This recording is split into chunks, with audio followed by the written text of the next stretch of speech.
даври вилоятии озмуни расмии беҳтарин байни донишҷӯёни коллеҷҳои шаҳру навоҳии вилоят ҷанбаст гардид. Озмун дар мавзӯи ҷавонон зидди маводи мухаддир гузаронида шуд. Давоми як моҳ аз тарафи донишҷӯён расмҳо доир ба ин мавзӯъ пешниҳод гардид, ки беҳтаринҳо имрӯз санаи 3 июн ба ҷанбасти он даъват шуданд.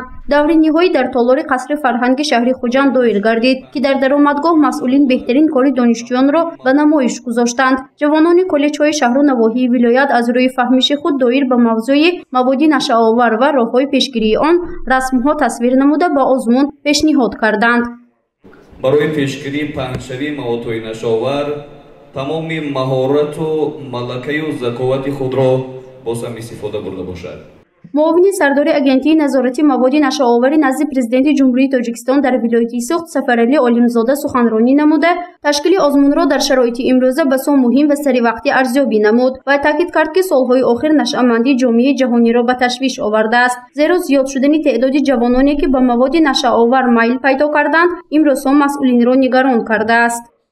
нашаҷалабон имрӯз бештар тавассути ҷавонон маводи нашадора ба ҷомеаи ҷаҳонӣ паҳн карда оламро зарурут сохта истоданд, ки ҳалли ин масъала ҳам яке аз проблемаҳои ҷомеаи ҷаҳонӣ гаштааст. мо бояд донем, ки истеъмоли маводи мухаддир хатари гирифторшавӣ ба сактаи дил, зарурутшавии сирояти бемориҳои ниҳат ва хафнок ва осеби майнаи сар ба вуҷуд меорад.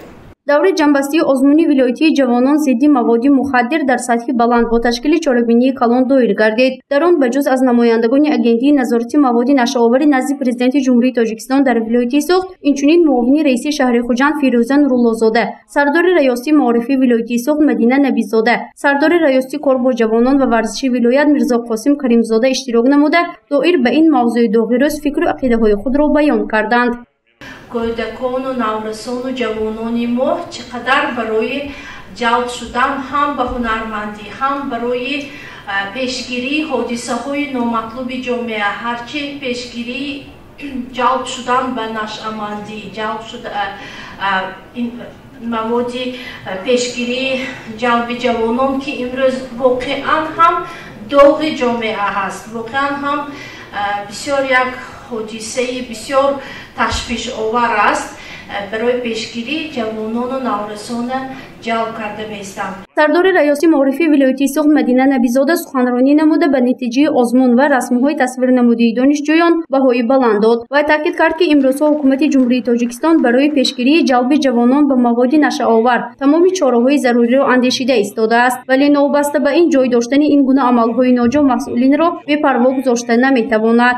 мо аз расмҳое ки шумо аз тахайюлот аз ҷаҳонбиние ки нисбати пешгирии ҳодисаҳои номатлуб тарҳрезӣ намудед, ба хулоса омадем, ки дар ҳақиқат ҳам ҷавонони мо имрӯз бисёр ҳам нерӯи созанда ҳастанд, нерӯи ояндасоз ҳастанд ва ба эътимоду боварии асосгузори сулҳу ваҳдати миллӣ, сарвари маҳбуби мо ба шоистагӣ кӯшиш мекунанд соҳиби ахлоқи ҳамида, соҳиби одатҳои беҳтарин, рафторҳои шоиста ва соҳиби дониши мукаммал бошанд.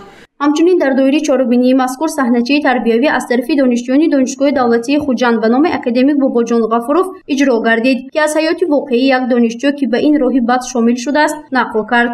саҳнаи мазкур воқеан ҳам ин мавзӯи доғи рӯзро бозгӯ намуд, ки он аз тарафи масъулин низ хуш пазируфта шуд. рости гап дӯстан, намедонам чӣ кор кунам, сарсом шуда гаштиам дӯстан. рости гап ман роҳи каҷ барафтам, нашавандо ки ҳамнишин шудам, худам гирифтор шудам ба ҳамон чиз. хеле қарзи калон бошидагӣ ман кардӣ. Юсуфҷон дӯстам, агар метонисти кӯмак мекардӣ, агар ман ҳозир пулаи онҳоро набарам ва ё модарамро таъкид кардӣ зодам. дар ҷанбасти чорабинӣ ғолибони озмун муайян ва бо диплому тӯҳфаҳои хотиравӣ қадрдонӣ шуданд. дипломи дараҷаи якум насиби донишҷӯи коллеҷи тиббии ноҳияи Бобоҷон Ғафуров Каромат Кенҷаева гардид. дипломи дараҷаи дуюмро ду нафар, яке донишҷӯи коллеҷи ҳунарҳои мардумии шаҳри Истаравшан Имомалӣ Иброҳимов ва донишҷӯи коллеҷи омӯзгории ноҳияи Сафаробод Муборак Мамадназар ва соҳибӣ карданд. ғолибони дипломи дараҷаи сеюм бошад 3 нафар эътироф шуданд, ки ба ҳамаи онҳо ифтихорнома ва тӯҳфаҳои хотиравӣ тақдим гардид.